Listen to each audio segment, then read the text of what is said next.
ఏ పురాణాల్లో ఒక గాథ ఉంది. ఏంటనంటే ఈ చతుర్దశి నాడు బలి చక్రవర్తిని శ్రీ మహావిష్ణువు తొక్కి పాతాళంలో ప్రతిష్ఠ చేశాడని, పాతాళానికి అధిపతిగా చేశాడనేటువంటిది ఉంది. కాబట్టి ఈ సందర్భంలో మనం ప్రస్తుతించుకోవాల్సినటువంటి అంశం ఏంటంటే, ఈ నరక చతుర్దశి అని ఏదైతే ఉందో ఈ చతుర్దశి మొదలు మనకు ఈ దీపావళి 4 రోజులు పండుగగా చేస్తారు. అంటే ఇంకా కొంత ఉత్తర భారతదేశంలో అయితే 5 రోజులు పండుగగా చేస్తారు. ఈ త్రయోదశిని ధనత్రయోదశి అని అంటారు. నరకాసుర వధ అయింది కనుక చతుర్దశి అని అంటారు. అమావాస్య దీపావళి, దీపాల పండుగ. పాడ్యమి, అమావాస్య పోయిన తర్వాత వచ్చేటువంటి పాడ్యమి, అది కూడా పండుగగా భాగంగా చేస్తారు. ఇక అమావాస్య పోయి పాడ్యమి పోయి ద్వితీయ ఏదైతే వస్తుందో దాన్ని యమద్వితీయ అని అంటారు. అంటే యముడు స్నానం చేసి కొత్త బట్టలు వేసుకుని తన చెల్లెలు ఇంటికి వెళ్ళి భోంచేశాడట.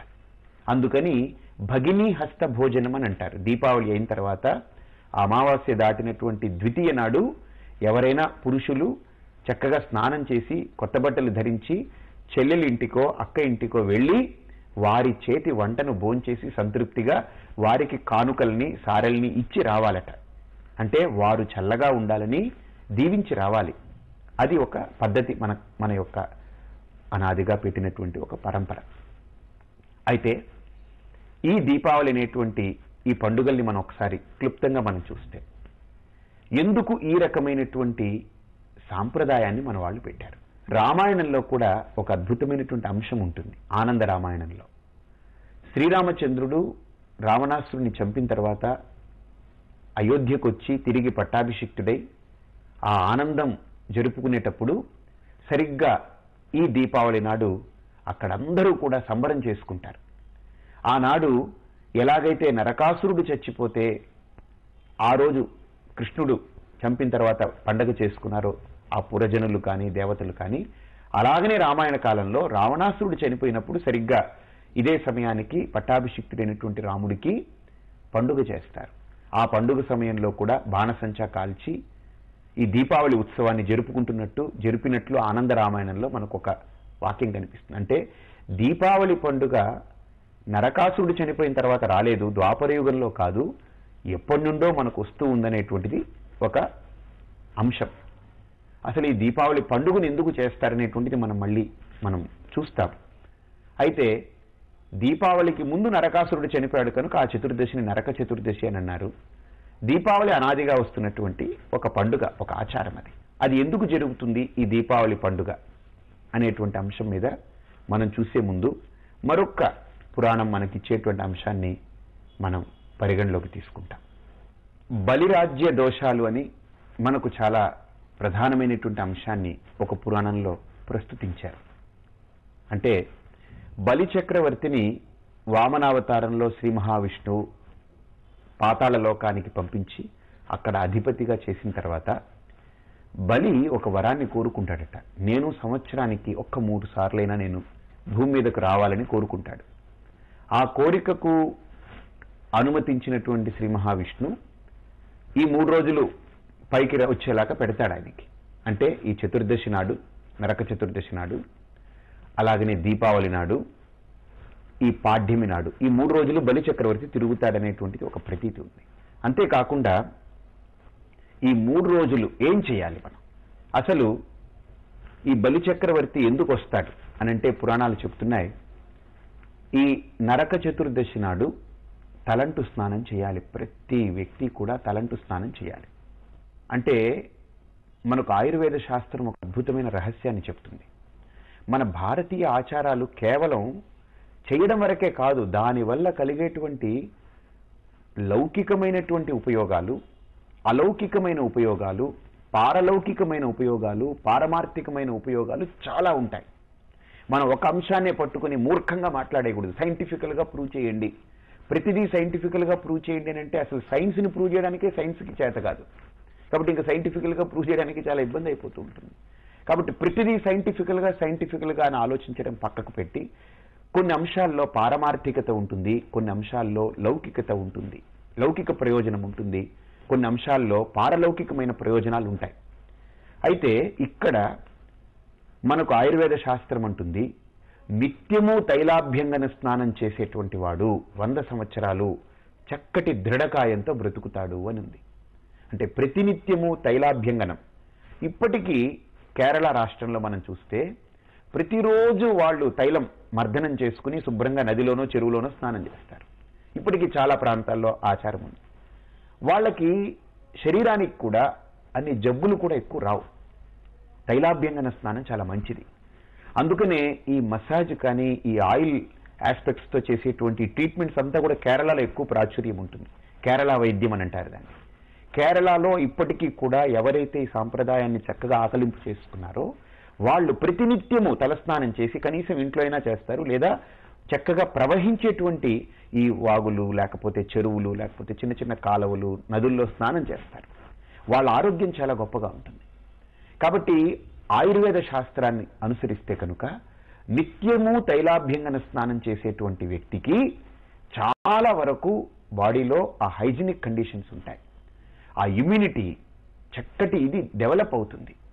అంటే చాలా వరకు రోగ నిరోధక శక్తి పెరుగుతుంది మనిషిలో, ఒక విద్యుత్ కాంతం పెరుగుతుంది. కానీ మనకది కుదరట్లేదు. మనకు మన శాస్త్రాలంటే పెద్ద నమ్మకాలు లేవు. మనకు ఎవరో ఒక సిరంజిలో మందు పట్టుకొచ్చి మనకు పొడిచి ఇంజక్షన్ ఇస్తే చాలా గొప్పది అనుకుంటాం. కానీ మన ఋషులు కనిపెట్టినటువంటి ఇంత ఔషధీకృతమైనటువంటి ఇంత ఒక చక్కటి జీవన విధానాన్ని అమర్చి ఇచ్చినటువంటి ఋషుల యొక్క ప్రోక్తాలు మనకు అవి పెడచవని పెడతాం. జబ్బు వచ్చిన తర్వాత పరుగులు తీస్తాం. కానీ మన వాళ్ళు అంటారు prevention is better than cure అని మన ఋషుల యొక్క సాంప్రదాయం. దాన్నే ఇప్పుడు ఇంగ్లీష్లో కూడా అదే అంటారు. అంటే అసలు రాకుండానే మనం జాగ్రత్తలు తీసుకుని చక్కటి సంయమనమైనటువంటి జీవన విధానాన్ని మనం అవలంబిస్తే ఇటువంటి వాటికి అవకాశం ఉండదు. అందుకని మన వాళ్ళు అన్నారు కనీసం ప్రతిరోజు కాకపోతే సప్తాహే అంటే వారానికి ఒక్కసారైనా తైలాభ్యంగన స్నానం చేయమన్నారు. అందుకని ఇప్పటికీ మనకు కొన్ని ప్రాంతాల్లో ఆచారం ఏంటంటే శుక్రవారం నాడు స్త్రీలు తలంటు స్నానం చేసి పసుపు గిసుపు రాసుకునేటువంటి పద్ధతి ఉండేది. ఇప్పుడు అవన్నీ పోయాయి. శనివారం నాడు పురుషులు తలంటు స్నానం చేస్తారు. అంటే వెంకటేశ్వర స్వామిని ఇంకోటిని ఏదో ఒక నెపంతో అట్లీస్ట్ వారానికి ఒకసారి చేసే పద్ధతి కూడా పోయింది. మా సేవ అంటే కనీసం నెలకొక్కసారైనా చేయమంటుంది. లేదు అది కుదరలేదు అనంటే 2 సార్లైనా సంవత్సరానికి చెయ్యాలి. ఎప్పుడు అనంటే ఇక్కడ మనకు శాస్త్రం అంటుంది వత్సరాదౌ వసంతాదౌ బలిరాజ్యే ప్రతిష్ఠితే తైలాభ్యంగనం అకుర్వాణః రౌరవం నరకం వ్రజేత్. అంటే మనకి ఇక్కడ ఒక పదప్రయోగం చేసింది. సంవత్సరానికి కనీసం ఈ 2 సార్లు స్నానం చేయకపోతే వాడు రౌరవ నరకాన్ని పొందుతాడు అని. రౌరవ నరకాన్ని తలస్నానం చేయకపోతే పొందడం అనేటువంటిది అక్కడ ఏంటంటే ఒక రకమైనటువంటి ప్రయోగం చేసింది పురాణం. ఏమిటనంటే ఈ వత్సరాదవ్ అంటే మనకు ఉగాది ఏదైతే వస్తుందో ఆ రోజు తైలాభ్యంగన స్నానం చేయాలి. మీరు బాగా ఆలోచిస్తే ఎందుకు పెట్టారో చెప్తాను మీకు. బలిరాజ్యే ప్రతిష్ఠితే అంటే బలిని ఈ నరక చతుర్దశి నాడు ఆ రోజుల్లో బలిని ఈ చతుర్దశి నాడు తొక్కిపెట్టాడు పాతాళ లోకానికి. ఆ రోజున ఎవరైతే తైలాభ్యంగన స్నానం చేస్తారో వాళ్ళకి పుణ్యం లభిస్తుంది అని. పుణ్యము అంటే 3 రకాలు.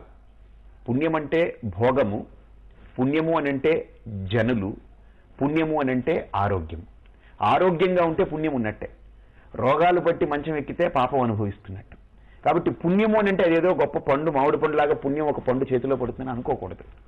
పుణ్యము మీన్స్ ఆరోగ్యంగా ఉండడం పుణ్యం. పుణ్యము అనంటే 10 మంది మనల్ని సత్కీర్తితో మనల్ని పొగుడుతూ మనల్ని అనుసరించడం పుణ్యం. పుణ్యము అనంటే ఒక మంచి ఇళ్ళు, భార్య, పిల్లలు, చక్కటి తిండి, పుష్టికరమైనటువంటి అన్ని ఆరోగ్యకరమైనటువంటి వాతావరణాలు, ఇవన్నీ కూడా పుణ్యానికి సంకేతాలు.